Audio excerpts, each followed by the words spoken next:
आज के टाइम में जेनेरिक और ब्रांडेड की बात होती है, हुँ। तो गवर्नमेंट भी जेनेरिक्स को बहुत प्रमोट कर रही है। बट क्वालिटी को लेकर के आप क्या कहना चाहेंगे? देखो, एक जेनेरिक तो देखो हम लोग उसको बोलते हैं जिसपे कोई ब्रांड का नाम नहीं लिखा होता, वो होती है जेनेरिक।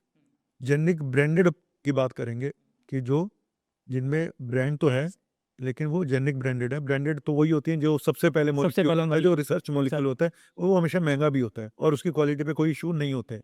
बात आती है जेनेरिक ब्रांडेड, 99% तो जेनेरिक ब्रांडेड ही है। जी, लेकिन सारी प्रॉब्लम क्वालिटी के ऊपर आ जाती है। अब जो सरकारी हॉस्पिटलों में दवाइयाँ मिलती हैं, हुँ, उनमें तो कोई डाउट ही नहीं कि वो बहुत ही घटिया क्वालिटी की होती हैं। इसमें तो मैं खुलेआम बोल रहा हूँ, मेरे खिलाफ किसी को केस करना हो कर ले। इंटरनली अवेलेबल होती हैं सर जो वो मैं हाँ, उनकी क्वालिटी बहुत पुअर है, ठीक है? अब वो सिस्टम ही इस तरह का है, कोई क्या करे? और यही जेनरिक मेडिसिन के बाहर सप्लाई होती है दूसरे देशों को, तो उनकी क्वालिटी बदल जाती है। हमारे कंट्री में प्रॉब्लम यही है कि इनकी कितनी चेकिंग होती है, इंस्पेक्टर जाता है, अंदर करते पहले ही तो पता चल जाता है सबको कि आज चेकिंग होनी है। सारा सिस्टम बैक सारा सिस्टम हिला हुआ है। तो कुल मिला के वही मैं बोलता हूँ कि इस करप्शन को खत्म कर पाना बहुत मुश्किल है। सरकारें कोशिश करें कि सब ट्रांसपेरेंट हो जाए। उन्होंने बहुत सारे दवाइयों को डीपीसीओ में भी डाल दिया। बिल्कुल, ठीक है, वो अच्छी बात है कि रेट कम हुए हैं दवाइयों के। पेशेंट को लेकिन बेनिफिट मिल मेन क्वालिटी का इश्यू बहुत है। क्वालिटी चेक नहीं हो पाती है और इस पे कि जे जेनरिक ब्रांड अब सरकार ने अपनी दवाइयाँ भी दुकानें खोली हैं, बिल्कुल सर। है ना? तो पेशेंट मुझसे आके पूछते हैं कि सर क्या हम वो लें या ना लें? तो मैं यही बोलता हूँ कि भाई देखो लो, लेकिन चौकन्ने रहो, हुँ, नज़र बनाए रखो। एक गरीब आदमी है, उसके बाद तो कोई ऑप्शन ही नहीं है, नहीं उसको लेना ही लेना है और सरकार ने ज़्यादातर दुकानें गरीबों के लिए खुलवाई हैं। जी, तो जो गरीब है भाई तू तो ले ही ले, तेरे पास तू दवाई नहीं खाएगा तो उससे अच्छा है यार ये तो खा ले। ठीक है, हल्का-फुल्का अगर असर कम भी हुआ, कुछ तो होगा, ना खाने से तो अच्छा है ना। लेकिन वो लोग जब पूछते हैं, जिनके पास पैसा है, जो दारू भी रोज़ बढ़िया वाली पीते हैं, डेली पीते हैं जो। खाना भी बढ़िया खाते हैं, बाहर होटल में भी जाते हैं, जब वो मेरे से आके बातें पूछते हैं, तो मैं यही बोलता हूँ कि भाई मैं डॉक्टर हूँ।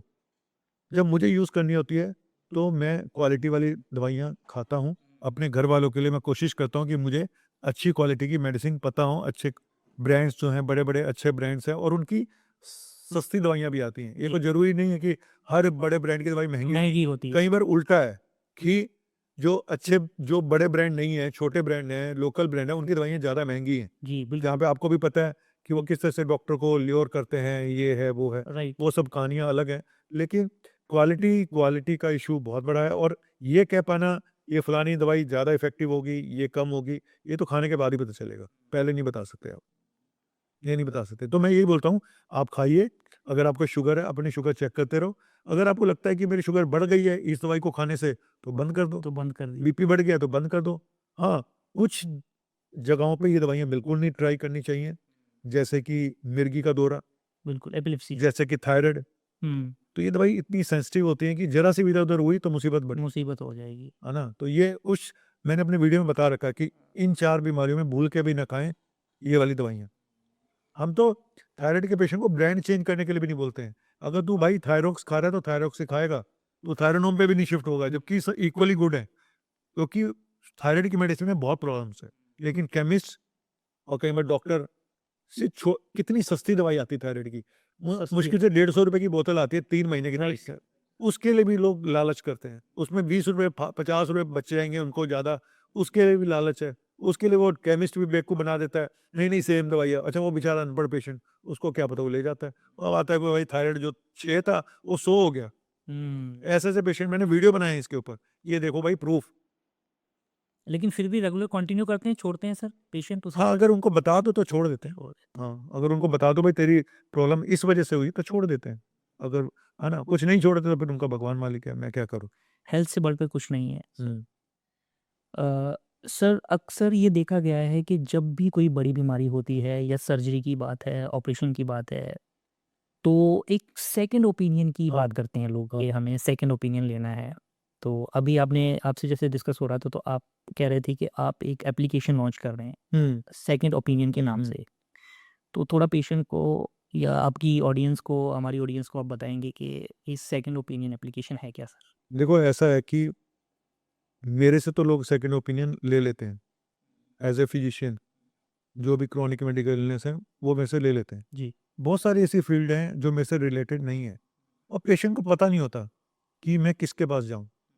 सबसे बड़ी बात है, 3 चीज़ें मैं कहता हूँ, एक नॉलेज, जी, थोड़ा सा एक्सपीरियंस और तीसरा ईमानदारी। एक डॉक्टर के अंदर ये तीनों चीज़ें होनी चाहिए। नॉलेज, एक्सपीरियंस, ईमान। एक्सपीरियंस को मैं रिलेटिवली ज़्यादा इंपॉर्टेंस नहीं देता हूँ, जी, क्योंकि मैंने जैसे बताया कि एक स्टूडेंट भी अपने टीचर से ज़्यादा दिमाग से दिमाग हो सकता है। दिमाग भगवान ने दिमाग सबको अलग अलग दिया है। कई बार मैंने ये देखा है कि एक्सपीरियंस भी कई बार धोखे खा जाते हैं। धोखे खा जाते। लेकिन ठीक है, 2-4 साल का एक्सपीरियंस है तो अच्छी बात है। लेकिन ये भी बात सच है कि एक्सपीरियंस के साथ आपको बहुत सारी चीज़ें क्लियर होती जाती हैं। ईमानदारी सबसे बड़ी चीज़ है और आपकी स्किल, आपको आता कितना है। ठीक है, आप सिर्फ डिग्री लेके बैठ गए और आता कुछ नहीं है। कुछ नहीं आता। आपने ले ली अपने बाप के दम पे डिग्री, जैसे मैंने बताया, जी, तो बिल्कुल। आपको आता कुछ है नहीं, है ना? तो बस बैठ गए। तो ये चीज़ें हमें पता है इंटरनली कि मेरे दिल्ली में इस चीज़ का बेस्ट डॉक्टर कौन-सा है। लेकिन प्रॉब्लम क्या है कि पेशेंट उनको अप्रोच नहीं कर पाते। ना पेशेंट को पता है, ना वो अप्रोच कर पाते हैं। अब एक पेशेंट, मान लो एक मैक्स का कोई हेड है जी। और बहुत बिज़ी पर्सनैलिटी है। हुँ, तो आप तो उनसे जब तक वहाँ दिखाने नहीं जाओगे तो वो तो आपको नहीं बात करेंगे नहीं आपसे। बात करेंगे। फैक्ट है। मेरे रिलेशन अगर अच्छे हैं तो शायद वो मेरे से बात कर लें। Right sir. तो मैंने सोचा कि क्यों ना मैं ऐसे डॉक्टर इकट्ठे करूँ जो हमारे लाइक माइंडेड हो, जी, कि जिनको पैसे की भूख ज़्यादा ना हो, ठीक है? ऑनेस्ट हैं लोग। ऑनेस्ट हो हाँ, और नॉलेज हो और ऐसी उनको इतना एक्सपीरियंस भी हो चुका है और मुझे उन पे ट्रस्ट है। सबसे बड़ी बात है, मुझे उन पे, अब तुम्हें मेरे पे ट्रस्ट है, मुझे उन पे ट्रस्ट है। यस। तो इसके बीच में एक बंदा मैं ही हूँ, जी, जो मैं लोगों का संपर्क करा सकता हूँ। तो ये एप्लीकेशन यही है कि मैं हमेशा बोलता हूँ कि अगर आपको अपने डॉक्टर्स के ट्रीटमेंट पे ऐसा लग रहा है कि आप नहीं सैटिस्फाई हो या आपका पेशेंट एडमिट है किसी हॉस्पिटल में, आप नहीं सैटिस्फाई हो, तो आपको सेकंड ओपिनियन ज़रूर लेनी चाहिए। हुँ, चाहे आप अपने फिजिशियन के थ्रू राइट। बात करें किसी डॉक्टर से, क्योंकि यहाँ पे बड़ी बात देखा गया है कि कई बार सेकंड ओपिनियन लेने से, अब कई पेशेंट कहते हैं सर हमें ये एडवाइस करा गया भर्ती होने के लिए, जी, और मैं देखता हूँ कि इसको ज़रूरत ही नहीं है। ज़रूरत है। तो बच गया ना वो, बिल्कुल। उसका दिमाग भी खराब होने से बच गया, पैसा भी बच गया। तो ऐसी बहुत सारी चीज़ें होती हैं, जहाँ ऑपरेशन के लिए बोल दिया गया अपेंडिक्स के लिए, उसको अपेंडिक्स था ही नहीं। राइट। अपेंडिक्स में तो इतने घपलेबाज़ी है, मैं इस पे इतने वीडियो बना चुका हूँ, हुँ, उसको था ही नहीं। तो सेकंड ओपिनियन ले ली। मैंने बोला कि भाई तू ये दोबारा करा ले अल्ट्रासाउंड, लेकिन हॉस्पिटल से मत कराना, या सीटी स्कैन करा ले, लेकिन हॉस्पिटल से मत कराना, जहाँ पे तुझे पहले ही बना चुका है अपेंडिक्स का ये पेशेंट। हुँ। तू बाहर से करा, बाहर से कराया नॉर्मल। अब अच्छा, नॉर्मल आ गया तो किस बात की सर्जरी? अब कौन-सा सर्जन बोलेगा मैं सर्जरी करूँगा? बिल्कुल सही। जिस बेस पे आप करने जा रहे थे वो रिपोर्ट ही गलत थी। वो 50% अल्ट्रासाउंड की रिपोर्टें गलत होती हैं, 50% अल्ट्रासाउंड करने वाले फेक हैं, जिनके पास डिग्रियाँ नहीं हैं, और 50% डिग्रियाँ कॉम्प्रोमाइज़ हैं।